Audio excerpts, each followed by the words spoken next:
Acid150, and today we're going to do a video sponsored Darth Twinrova's Games That Grab You, and I'm going to pick this game. It's, how do you pronounce this game called? Tolkien Kiwame. Yeah.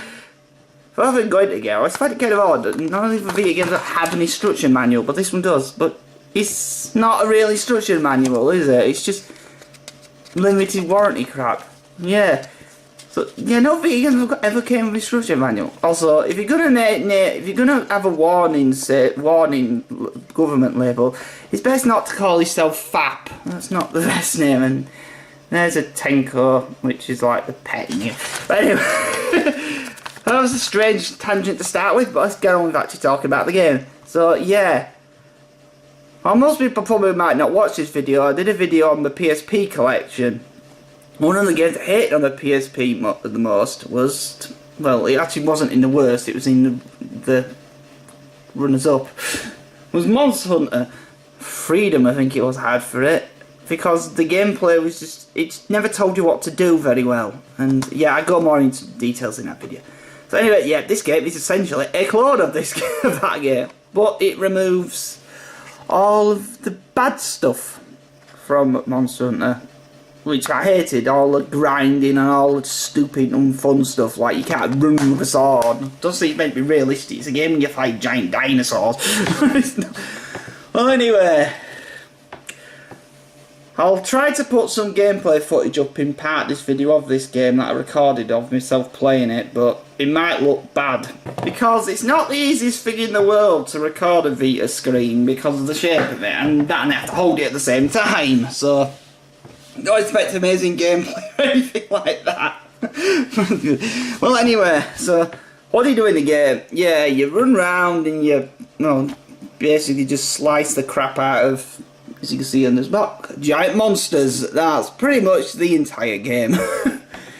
There's a lot of things to do. There's a lot of stuff to do in this game. I mean, a lot. I mean, this is technically not one game, but two games in one. So you've got the original version called Age of Demons, and the extra version which doubles the content called, well, Kiwame. So basically, the game is a story mode, and overall complete both parts of it took me like 64 hours. You can do it quicker than that, yes. No. Yeah, and it has cutscenes, and unlike Monster Hunter, this game tries to have somewhat of a plot if you're playing the single player mode. Yeah, the story's not going to win awards for most original, but you just run around and you just beat giant monsters up. And that's pretty much the entire gameplay. I think the video footage I put in the video pretty much sums that one up though. So, yeah, lots of missions in this game. I mean, a real lot of missions. I mean, there's tons of stuff to do in it. There's actually too much stuff. I actually counted, I've done over 200 levels in the game, but my playtime is about 90 hours. Yeah, it took me 6 years to beat single player story alone. And the AI in this game, and this is one thing I definitely will mention, is actually very good. I say that because a lot of games don't have very good AI in these kinds of games, so you're kind of stuck playing with the people. This one, you don't technically even need to actually play with another human being. As you get knocked out, the AI will instantly run and like heal you, and instantly, always, most cases, actually help you and kill the boss. And it's actually a bit too good at killing a weaker enemy, so he just runs in them straight away and kills them in seconds before you can get a chance. Luckily enough, when you pick an item up, luckily enough all the items you pick up in any mode are all shared between the entire people, real people, physical people playing the game, so you don't have that problem. The activity is one of the big problems ever with this game though. It's kind of annoying, you have to do quests to update it, then I got so far in the game and you never finish updating, getting the best like place to store all the equipment, so I have to constantly keep selling stuff every time I hit the level now. So the games that tell you the item location in the game, and when you've got over 500 different items, yeah, it can be slightly annoying. Yeah, this game has a really good AI, so it's perfectly playable in single player.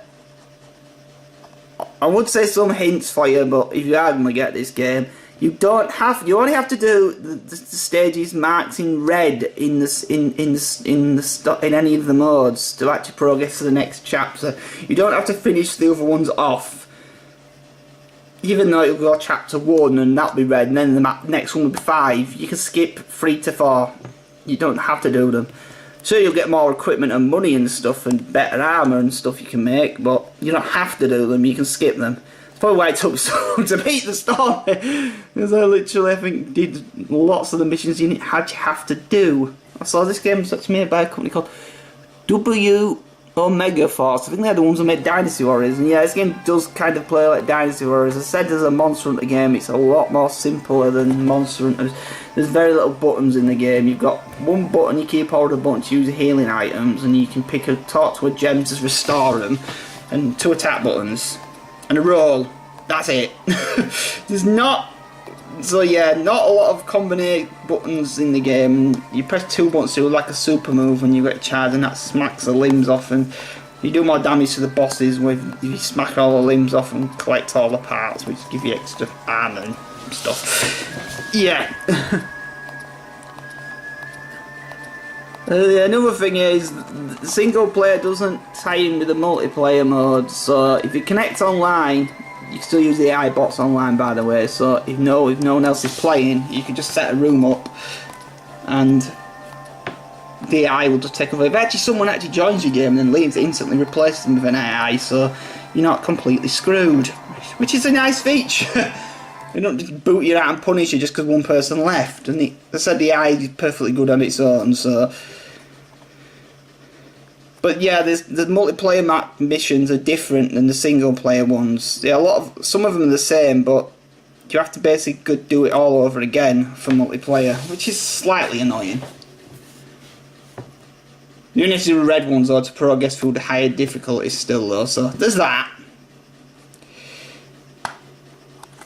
And if anyone wants to actually try this game out, well, there's an easy way to try it out. The Vita version has a demo, and you progress. You think you can play the first 2 chapters of the story mode through it, a few multiplayer missions online, and you can transfer that over to this version. It's also a cross-save game, so this game also is available on the PS4. It looks pretty much exactly the same in the PS4. There's not much major differences, by the way. But yes, you can play the PS4 version with the Vita version of the game, and all that. So, and that is a version of the demo as well. So if you want to, you got a PS4. Well, there's a demo of this out, and so you can try it. You don't need a Vita to play it. Odd choice that they picked a Vita and a PS4, and both machines can play with each other. So yeah, that's that. Toei Kidding Kiyame. Genre I usually hate, but I've played nearly 100 hours of this thing. Yeah, I don't know how that works. Well, anyway, that's the last game that grabbed me. Well, grabbed me in a long sense, in a way. So I've been playing it for a ridiculous time. So anyway, thank you for watching.